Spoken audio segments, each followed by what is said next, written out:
Maka malaikat maut turun ke sini. Makanya ketika sakaratul maut sudah datang, maka yang baca Quran hentikan.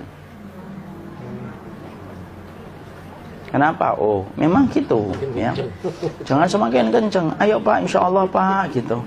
Al-Baqarah Pak, Al-Baqarah Pak. Al-Kahfi, Al-Kahfi. Enggak lah. Yang baca Quran berhenti dulu. Kemudian digantikan dengan kita mentalkin. Antum agak ke sana dikit. Masya Allah ya. Orang yang meninggalnya kooperatif ini.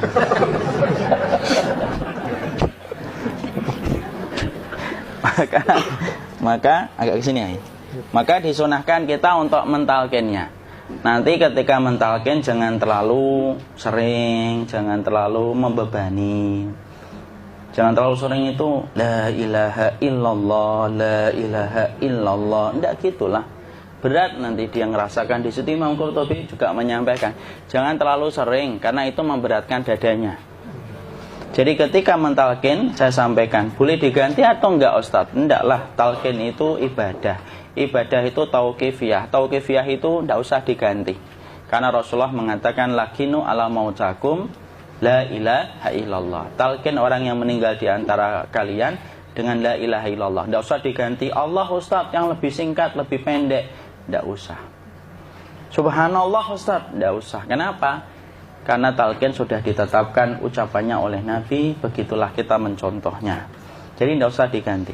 Cara mentalqin, jadi kalau keadaan sudah tenang, tolong kalau sudah sakaratul maut jangan ditinggalkan. Karena sesungguhnya pertempuran setan itu pada detik-detik kematian semacam ini. Dan betul-betul berusaha untuk menjadikan dia murtad.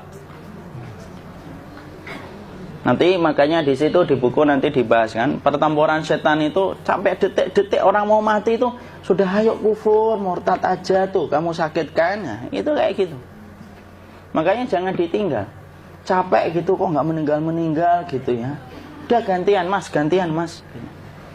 Dan jangan kemudian meninggalkannya. Mangkat dulu gitu.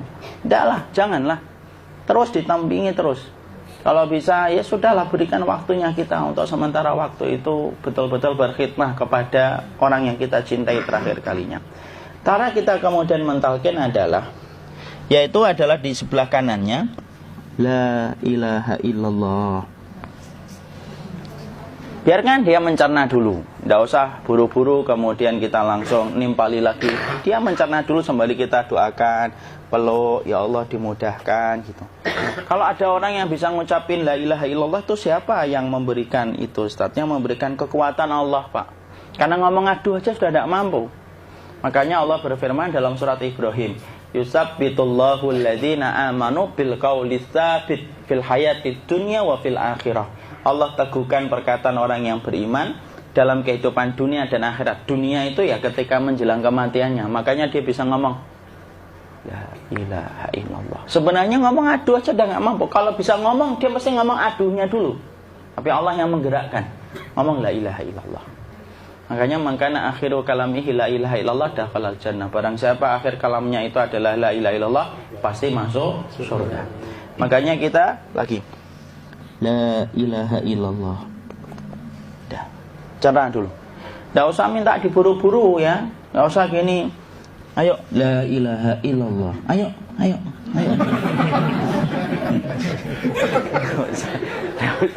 Enggak usah gitu. Ya, biarkan dia pelan-pelan gitu. Ayo tapak, ya Allah capek saya Pak. Enggak usah gitu. Dia ucapkan la ilaha illallah. Kemudian dia mencerna. Lalu kalau dia sudah mengatakan, untuk mengatakan la ilaha illallah. Nah, kalau sudah mengatakan la ilaha illallah, berarti sudah. Enggak usah ditalkin lagi, enggak usah. Belum meninggal juga Ustaz? Enggak apa-apa, biarin aja. Dia di situ aja. Kecuali dia ngomong lagi dan enggak usah diajak ngomong, alhamdulillah ya Pak, ya Allah gitu. Terus dia jawab, alhamdulillah. Ya.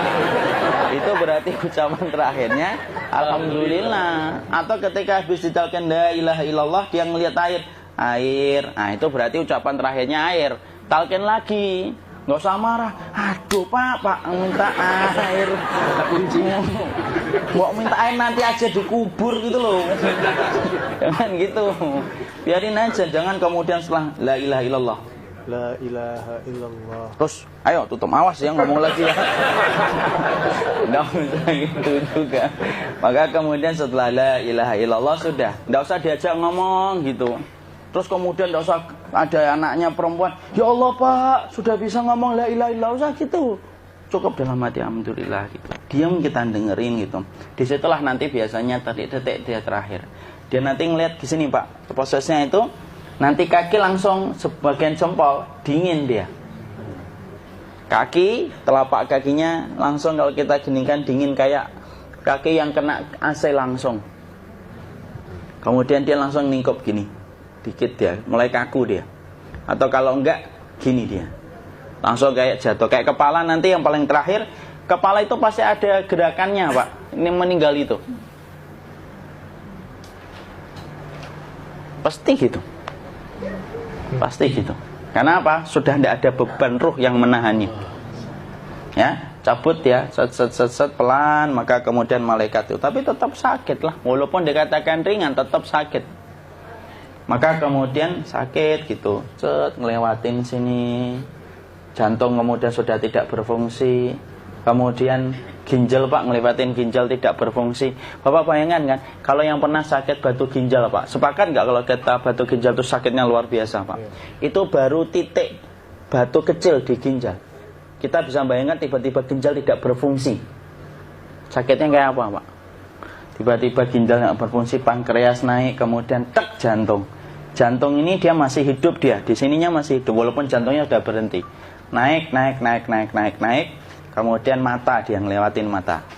Organ tubuh yang paling setia sama ruh itu mata. Maka kemudian mata dia ngelihat dia, ngelihat keluarnya, naik dia. Ya, dilihat ini sama dia. Makanya Rasulullah mengatakan innar ruha idza qubida tabi'ahul basar. Ruh itu kalau dicabut, mata itu ngikutin kemana perjalanan ruh itu. Makanya ada yang meninggalnya gini. Ya, itu bukan tanda su'ul khatimah. Itu tanda fitrahnya mata ngikutin ruh. Atau kemudian bukanya sedikit. Ada yang kayak senyum Pak. Ada yang kesini yang keringetan. Nah, itu tanda husnul khatimah. Ada yang senyum. Jadi sakitnya setelah selesai itu plong gitu loh. Makanya kemudian ada yang tersenyum.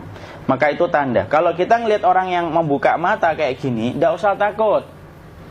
Cepat-cepat kemudian kita nanti tutup. Biasanya kalau terlalu lama, itulah yang menjadikan ini tidak bisa ditutup. Makanya harus pakai kapas akhirnya. Karena apa? Karena pas meninggal nggak langsung ditutup. Biasanya karena perawat takut, dokternya juga nggak tahu itu, dibiarin itu. Makanya ada beberapa mata yang ditutup pakai tensoplas kan? Sebenarnya kalau langsung bisa nutup dia, fitrahnya nutup mata itu. Jadi kemudian kita baca Allahumma firlahu warhamhu wa'afihi wa'fuanhu atau bismillah wassalatu wassalamu ala rasulillah, tutup. Bismillah. Tidak usah takut. Kecuali buka lagi ya, ini baru kita kabur bareng. Kalau buka lagi Pak, Insya Allah Pak, ya Allah ya kita kabur bareng-bareng Pak.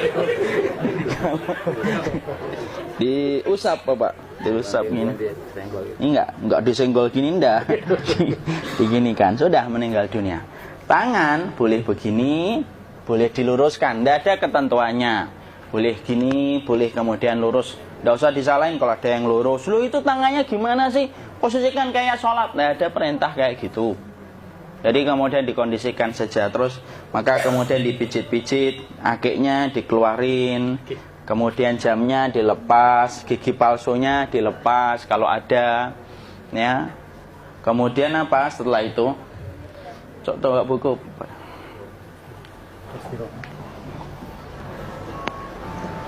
Kemudian kalau bisa awal-awal kemudian taruh buku atau sesuatu yang agak berat di perutnya ketika baru meninggal dunia. Kenapa kemudian ditaruh kayak gini? Bukan apa-apa, supaya membantu sisa-sisa pencernaan dia untuk keluar. Nanti Pak, biasanya kalau kita taruh agak yang berat gini atau kemudian kita gini-gini kan. Ini udah makan belum Maki? Udah makan belum makan kok udah gede ya. Maka pencet-pencet kayak gini biasanya nanti ketika dimandikan, nah pas dimandikan diginikan saja. Aduh. Nah ini dia sudah keluar di belakang, dia gini. Terus nanti keluar dia.